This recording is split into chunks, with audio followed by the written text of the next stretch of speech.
म्यूकोसील, अगर मैं सही शब्द इस्तेमाल कर रहा हूँ, वो क्या होता है? म्यूकोसील का मतलब एक ये सूजन जो जिसके अंदर म्यूकस भरा हो। तो क्या बच्चों में भी साइनस हो सकता है? बच्चों में फ्रंटल साइनस जो है 12 से 14 साल के बाद डेवलप होना शुरू होता है। साइनस जो है दिमाग से बहुत क्लोजली रिलेटेड होते हैं। साइनस और आंख का क्या रिलेशन है और क्या इससे आंख की रोशनी भी जा सकती है? इन्फेक्शन साइनस से आंख के अंदर बहुत आसानी से जा सकता है।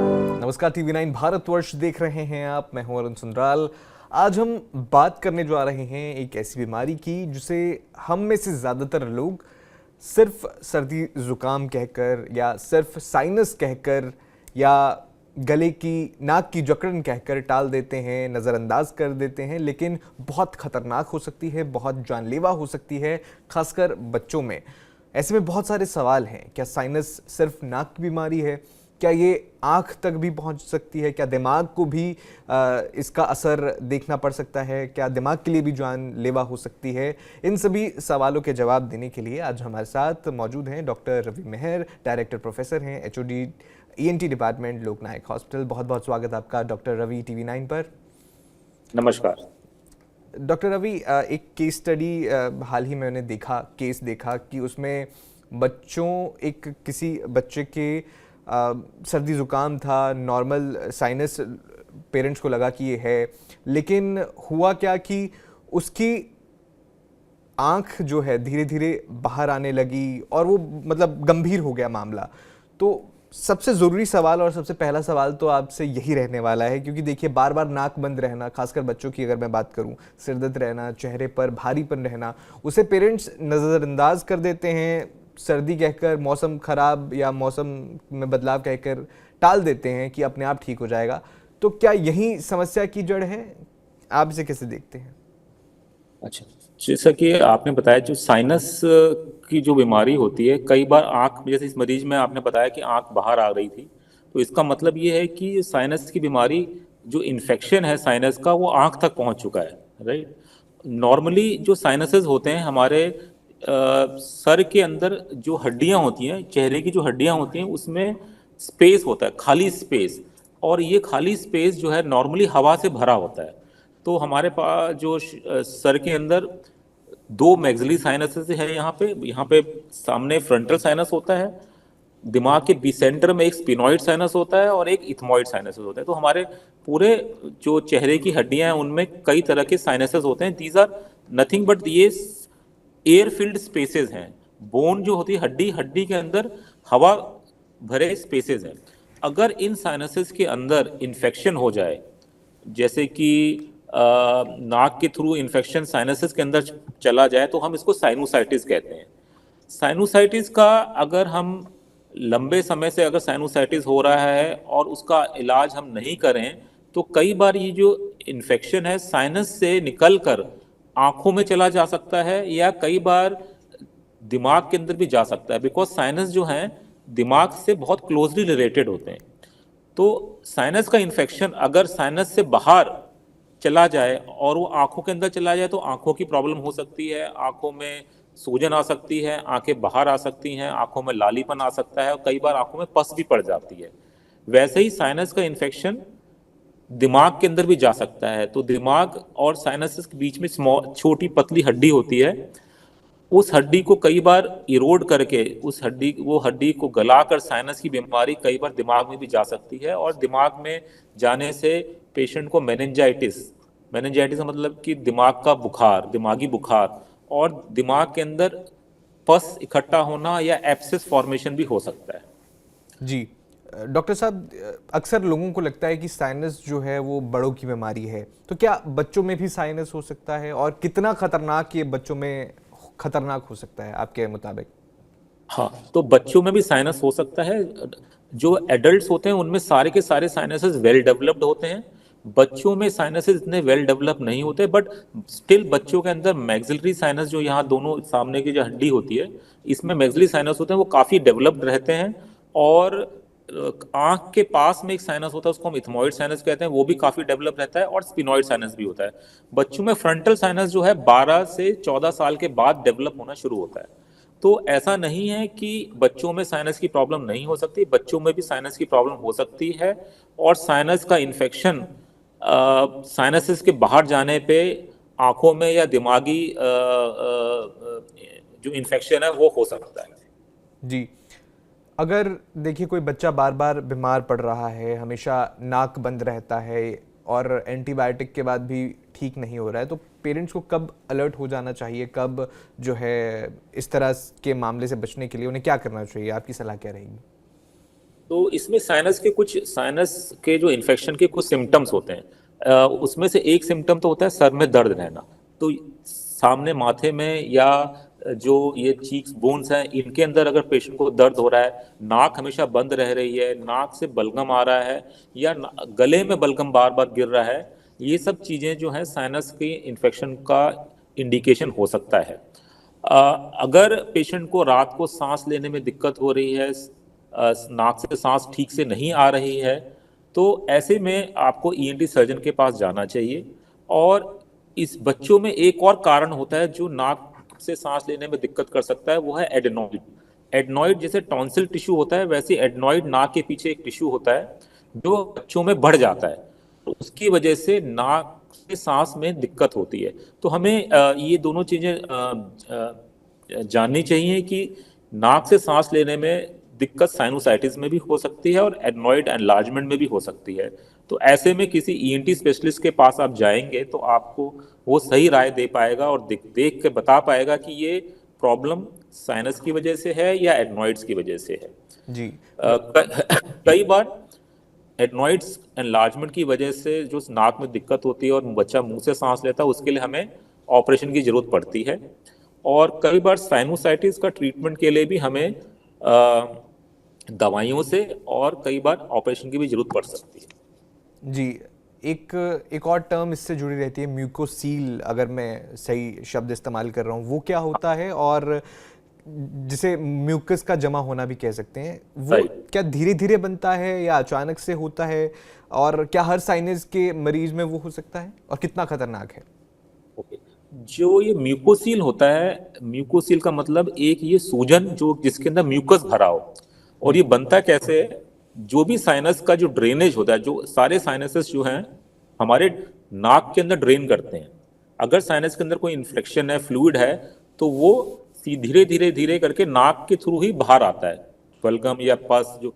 तो अगर ये ड्रेनेज पाथवे साइनस, जैसे कि इथमॉइड साइनस है या फ्रंटल साइनस है, उसका जो ड्रेनेज पाथवे, जो रास्ता है जहां से साइनस ड्रेन करता है नाक के अंदर, वो अगर ब्लॉक हो जाए तो क्या होगा कि जो म्यूकस जो प्रोड्यूस हो रहा है साइनस के अंदर, वो इकट्ठा होता रहेगा साइनस के अंदर और धीरे धीरे करते वो एक बड़ी सी स्वेलिंग बन जाएगा, उसको हम म्यूकोसील कहते हैं। जो साइनस की जो ऑब्स्ट्रक्शन की वजह से स्वेलिंग बनती है, उसको उसके अंदर म्यूकस इकट्ठा हो जाता है और उसको हम म्यूकोसील कहते हैं। हालांकि ये जो बीमारी है म्यूकोसील, ये एक सूजन होती है और ये एक बिल्कुल बनाइन कंडीशन है। ये कोई ऐसा जिसे कहते हैं बहुत खतरनाक बीमारी नहीं है, बट क्योंकि सूजन बन रही है तो सूजन की वजह से कई बार आंख पे प्रेशर पड़ता है और आंख थोड़ी धीरे धीरे बाहर आने लगती है। जी, जनरली जो है इथमॉइड और फ्रंटल साइनस में होता है। और जो प्रेजेंटेशन है, जो पेशेंट जो है वो कहेगा कि मेरे को आंखों से दो दो दिख रहे हैं या आंख में स्वेलिंग आ गई है और आंख थोड़ी सी बाहर आ गई है। जी जी, का जो इलाज है वो ऑपरेशन से है। और हमें जो ऑब्स्ट्रक्शन है, जो यहाँ पे जो साइनस का जो ओपनिंग जो ब्लॉक हो गया है, उसको हमें ऑपरेशन के दौरान खोलना पड़ता है। जो अगर हम उसमें खोल देंगे तो साइनस का जो म्यूकस है पूरा वो अपने नाक के अंदर ड्रेन करने लगेगा और पेशेंट ठीक हो जाएगा। बिल्कुल, इसी से जुड़ा सवाल है कि देखिए आपने भी जिक्र किया और कि आंख, मान लीजिए एक केस की बात की हमने कि उसमें आंख जो है बाहर आने लगी थी, तो साइनस और आंख का क्या रिलेशन है और क्या इससे आंख की रोशनी भी जा सकती है? तो साइनस जो है आंखों से काफी नजदीक है, राइट। आंख अगर आप देखेंगे तो आंख के बीच के हिस्से में साइनस होता है, उसको हम मैक्सिलरी साइनस कहते हैं। आंख के नीचे जो एक साइनस, उसको हम इथमॉइड साइनस है, ये मैक्सिलरी साइनस है। और आंख के जस्ट ऊपर और थोड़ा सा बीच के हिस्से में फ्रंटल साइनस है। तो जितने तीनों साइनसेस हैं और एक स्पिनॉइड साइनस जो सर के बीच में होता है, ये सारे साइनसेस बहुत ही क्लोजली रिलेटेड हैं आंख से। तो कोई किसी भी साइनस में अगर कोई इन्फेक्शन होता है तो वो आंखों के अंदर जा सकता है। जो बोन होती है आंख को और साइनस को सेपरेट करने के लिए वो बहुत पतली होती है, उसको हम पेपरी थिन बोन कहते हैं, राइट। इट इज जी like very very thin bone. तो इन्फेक्शन साइनस से आंख के अंदर बहुत आसानी से जा सकता है। अगर वो इन्फेक्शन आंख में गया और वो उसका हम इलाज ना करें तो लास्ट स्टेज में आंखों की रोशनी को भी खतरा हो सकता है। जो आंखों की जो नस होती है जिससे हमें दिखाई देता है, उस नस पे प्रेशर हो सकता है, प्रेशर पड़ने से आदमी की रोशनी आंख की जा सकती है। तो ये काफी खतरनाक हो सकता है। इसलिए अगर आंख में इन्फेक्शन साइनस की वजह से हो रहा है तो उसका हमें तुरंत इलाज करना चाहिए। जी डॉक्टर रवि, आपने आंख का और इसका करेक्शन का जिक्र किया, लेकिन अगर म्यूकस अनचेक्ड रहा, साइनस अनचेक्ड रहा, तो क्या दिमाग पर भी इसका जो है प्रतिकूल प्रभाव पड़ सकता है, बुरा असर बिल्कुल देखने को मिल सकता है? बिल्कुल। तो जैसे मैंने बताया कि जो साइनस है वो ब्रेन से भी काफी क्लोजली रिलेटेड है। तो इन्फेक्शन जो साइनस का ब्रेन में भी जा सकता है। अगर वो इन्फेक्शन ब्रेन में गया तो उससे दिमागी बुखार हो सकता है, उसको हम मेनिंजाइटिस कहते हैं। तो कई पेशेंट ऐसे होते हैं जिनका इन्फेक्शन अगर दिमाग के अंदर चला गया तो पेशेंट को बहुत तेज सर में दर्द रहेगा, बहुत तेज बुखार आ सकता है, उसको आंखों की रोशनी आंखों से बहुत ज़्यादा आंखों में बहुत ज़्यादा रोशनी चुभने लगती है, फोटोफोबिया कहते हैं उसको। तो आंखों में रोशनी बहुत चुभती है और कई बार गर्दन में अकड़न और पाँव में अकड़न भी आ सकती है। तो ये बेसिकली दिमागी बुखार है। और इसके नेक्स्ट स्टेज में क्या हो सकता है कि जो पस है वो ब्रेन के अंदर बन सकती है। जी ब्रेन के फ्रंटल साइनस जो है, फ्रंटल लोब है, वहां पे भी पस बन सकता है। हम ब्रेन एब्सेस कहते हैं। और ब्रेन एब्सेस जो है जानलेवा भी हो सकता है। तो कई बार हमें फिर न्यूरो सर्जरी के साथ मिलकर हमें ब्रेन एब्सेस को ड्रेन करना पड़ता है और निकालना पड़ता है। बिल्कुल। अगर कोई पेरेंट्स अपने बच्चे को लेके जा रहे हैं टेस्ट करवाने के लिए, तो किस तरह के टेस्ट आप रेकमेंड करते हैं? क्या एमआरआई होता है, सीटी स्कैन होता है, किस तरह के टेस्ट और स्कैन्स होते हैं? राइट। तो नॉर्मली जैसे छोटे बच्चे अगर हैं और उनको साइनस का प्रॉब्लम है तो हम क्लिनिकली डायग्नोज कर सकते हैं कि बच्चे को साइनोसाइटिस है। अगर कोई कॉम्प्लिकेशन हो रहा है जैसे कि आंखों के अंदर कोई कॉम्प्लिकेशन हो रही है या इन्फेक्शन दिमाग के अंदर जा रहा है, तो ऐसे स्थिति में हमें सीटी स्कैन और एमआरआई करना पड़ता है। सीटी स्कैन से हमें साइनसेस की पूरी वॉल्स, जो बोनी वॉल्स होती हैं, उसके बारे में पता चलता है। और अगर इन्फेक्शन आंखों में चला गया है या इन्फेक्शन ब्रेन के अंदर जा रहा है तो हमें कई बार एमआरआई की भी जरूरत पड़ती है। तो जी एमआरआई और हमें तुरंत बता सकता है कि इन्फेक्शन कहाँ पे और कितना है। जी। डॉक्टर साहब, अब सबसे ज़रूरी सवाल यहाँ पर बनता है कि इलाज इसका किस तरह से होता है? आपने अभी जिक्र किया था कि सर्जरी की भी ज़रूरत पड़ जाती है, तो किन मामलों में सर्जरी की ज़रूरत होती है और किन मामलों में दवाओं से काम चल सकता है, और क्या बच्चों के लिए सुरक्षित है कि नहीं?